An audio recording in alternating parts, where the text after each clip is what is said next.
Happy Autism Awareness Week. I'm doing something a little different this time. I hit 10 subscribers on my channel recently, and when I was formulating the idea for this channel, I decided that for the subscriber milestone videos, I'd talk about autistic characters in popular fiction. So for this first one, I'd like to talk about Wednesday Addams as played by Jenna Ortega in the Netflix series directed by Tim Burton. Interestingly, she's the at least the second Tim Burton protagonist of a literary adaptation who seems to be on the spectrum. The other one is Willy Wonka from Charlie and the Chocolate Factory with Johnny Depp. But that's a story for maybe another video. Wednesday Addams has multiple key autistic traits. The way she handles emotions, she doesn't like to be touched. She is sort of uncomfortable with social interaction, and she has a tendency to hyperfixate, which, tying into all that, she's very, very analytical in how she approaches issues. So I want to just kind of go through all of those with specific instances from the show to show what I'm talking about. First off, how she handles emotions. She spends a lot of the show in just kind of emotional neutral, which I think is something Wednesday is known for across her appearances in various media, from the comics to the movies with Christina Ricci and everything in between. When she does feel emotions, though, they're big. I mean, think back to the putting the piranha in the pool incident that kind of kicks off the whole series. She gets really mad because these guys have been bullying Pugsley, and I think she's right to be angry. But she doesn't she doesn't take any kind of a breather and like what is an appropriate response to the situation. She just goes and finds some piranha and puts them in the pool with these guys to make them hurt for what they did to her brother. And emotional regulation is actually something that a lot of autistics struggle with. I don't know that anyone watching this feels inclined to put piranha in a pool, and I certainly don't, but I also understand where she's coming from with that, because my first instinct is also what's the fastest way I can make someone hurt for hurting somebody I care about. And I tend to have kind of overblown reactions to feeling anger, which is something I'm working on, but the overblown reaction thing, I get it. Emotional regulation is hard. She's also not, she doesn't seem happy very often. I read an article, somebody went through and counted all the times that she smiles over the course of the show. It's 7. And most of them are smirks. There's only one time she gives like a genuine, big, letting her guard down kind of smile, and it's when she sees Uncle Fester. And over the course of that episode where Fester appears, we learn that he's about the only adult member of her family right now who she feels completely calm and comfortable around and like she can be herself. She doesn't feel like Fester's going to pressure her to be something she isn't, the way she feels that Morticia and Gomez are at the moment. So it makes sense to me that she feels completely comfortable around Fester, and so she's going to show how happy he makes her in her own way. Obviously, of course, there's also that whole thing when Thing almost dies, and then she's visibly upset because this is her friend and she cares a lot about him. And similar kind of deal. She starts plotting revenge on the person who hurt Thing. She's also not super big on touch. I mean, it's a whole thing in the first episode. Enid's a hugger, Wednesday's a don't touch me. Until the end of the show, the end of the last episode, when Wednesday's been through the emotional ringer and isn't sure if Enid got out okay or not. I mean, Wednesday has, over the course of 24 to 48 hours, finally let her guard down with someone only to find out that he's a serial killer, falsely accused somebody else of murder, almost died at least 3 times, 2 or 3 times, I can't remember exactly how many. Almost lost Enid, she's almost lost a bunch of people, and on top of that, she may or may not have just killed somebody. So she's feeling all the feelings. And then she realizes Enid's okay, and she's just feeling relief, incredible relief on top of all of that. And I think it finally sinks in that, oh my gosh, we got through that. Against all odds, we survived. And I think she's just in such an emotional state that the only conceivable reaction right now is to give her friend she thought she might have lost a bear hug. Because in this moment, her guard is completely down, and she's not going to be as reserved as she normally is. Tying into that is her social interaction. She doesn't like it very much. She keeps to herself, except on a couple occasions, and it's really interesting. So you see, like, the Raven dance, where she's more animated than we've ever seen her elsewhere on the show. I mean, she's that whole famous dance thing she does. She's suddenly very animated, and suddenly she stops.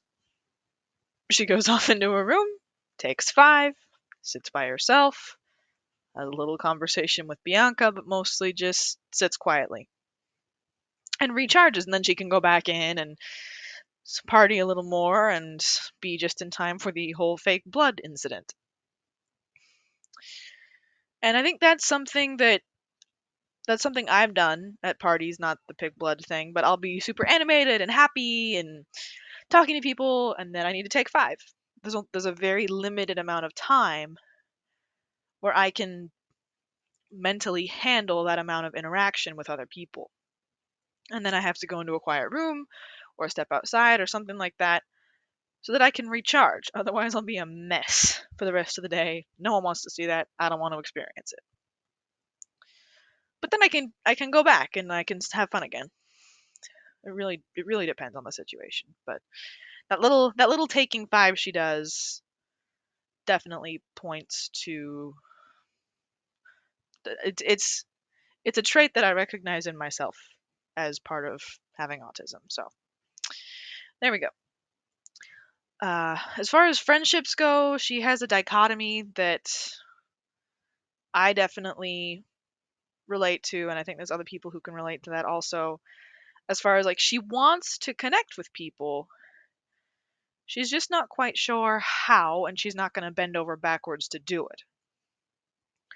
So she's not actively pursuing making friends. The friendships she makes, they kind of happen by accident. But once she makes friends with someone, she's very, very loyal to them. So Enid, I think she thinks a lot of what Enid likes is ridiculous, and they're not friends at first. But eventually, they do become more friendly, and Wednesday, at least some of the time, tries to respect what Enid likes. So agreeing to wear the shawl Enid made for her, even though she doesn't really like it, or helping Enid get into a situation where she can ask that boy out. I know that's something that would also help Wednesday with her thing, but she also remembers that Enid said she liked that boy. So there's that. And then Eugene. She kind of takes on a role with Eugene that she took on with Pugsley as far as defending him from bullies, and she visits him in the hospital and tells Fester not to eat his bees. She's a very loyal friend once she becomes your friend. She's not actively pursuing making friends. And of course, I think she's afraid of rejection, which I think is something most people can relate to with that. Finally, her hyperfixations. When the monster starts attacking people, she becomes single-mindedly focused on solving the mystery. She gets tunnel vision. Anytime someone offers her an alternative, easier explanation, like Weems with her shapeshifting, so like, no, you didn't see that. This kid didn't actually die. It's just a hallucination. You can move on with your life. She doesn't accept that. She doesn't accept the easy explanation of, oh, it was just a bad dream. She knows something's not right, and she keeps looking and she keeps looking, and she has that whole board with the monster's victims on it that freaks Enid out. And a lot of adults, authority figures, tell her to just drop it, to leave it alone, but she can't. She won't and she can't. She's too obsessed at this point with solving the mystery. And that level of hyperfixation is another autistic trait. I mean, I've fixated to the point of not leaving my room for a while, fixated on just solving one mystery, figuring something out, and sort of single mindedly pursuing my thoughts on the subject, single mindedly pursuing what I think might be the solution and figuring out, okay, so what's the likelihood of this? And it takes a lot to make me change my mind. You have to really, really persuade me. And I think for Wednesday, those explanations other people offer just aren't good enough. You'll also notice that when she's wrong, she has to see it with her own eyes that she's wrong before she believes that she's wrong. So she confronts various people with, I know you're the monster, over the course of the show.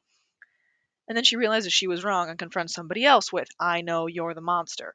She's completely certain right up until that point where she goes like, well, whoops, that was wrong. I have to rethink this. But she fixates every single time she comes up with a new solution and is completely convinced it's correct until it isn't. And she does eventually figure everything out. But she takes, or she does a lot of dangerous things to figure out this mystery. I mean, she's breaking into the morgue, she's breaking into the old Gates place in the dead of night, and she's breaking into the monster's cave at one point. The need to solve the mystery is overrides, sorry. Her need to solve the mystery overrides her self-preservation instincts, any kind of fear of, oh, wait, this is a monster that's killed a bunch of people. And it saves her life the first time, but there's a couple of times afterward when she starts doing this stuff where it does almost kill her, and then she just keeps looking at it. Like she's gotten to the point where nothing's going to stop her from trying to figure this out. She's very fixated on it now.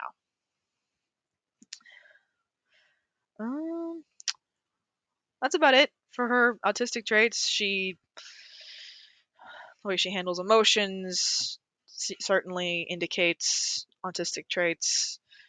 She doesn't like to be touched, and it kind of has to be on her terms. Her social interaction, she experiences difficulties with that, and she hyperfixates.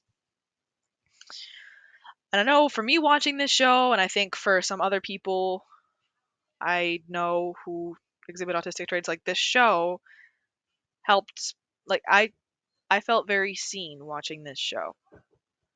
I realized like that's why I relate to this character. Like I'm not goth, but she's autistic. And she's really cool. Like a lot of people like her, and she's on the spectrum. So it's kind of cool having this character who like, oh, I I feel seen.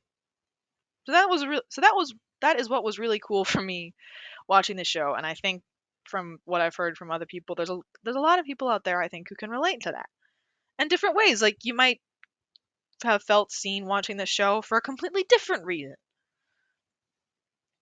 But I think that's the power of this character. And the show means a lot to me, even though I was freaked out half the time because murder mystery creature stuff I can't always handle as well as I thought I could.